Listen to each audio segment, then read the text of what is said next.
అండి అందరూ ఎలా ఉన్నారు? ఈరోజైతే మేము క్యారెట్ అండ్ పుదీనా రైస్ చేసామండి.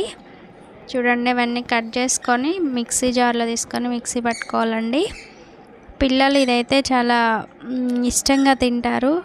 మా పిల్లలైతే క్యారెట్ పీసెస్ కూడా పక్కకు పెడతారు. అందుకోసమని అది మిక్సీ చేస్తే ఎలాగూ పడేయలేరు కదా అని ఇలా ట్రై చేశానండి. హెల్తీకి మంచిగా ఉంటుంది, అలాగే టేస్ట్కి కూడా చాలా బాగుంటుందండి.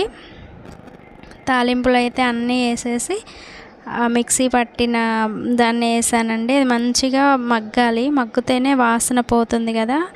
వాసన పోయి మంచిగా మసాలాలను, ఎల్లిపాయలు కూడా వేసుకున్నాం కదా, మసాలాలు మంచిగా పడతాయి. లాస్ట్లో గరం మసాలా కూడా కొంచెం యాడ్ చేశాను.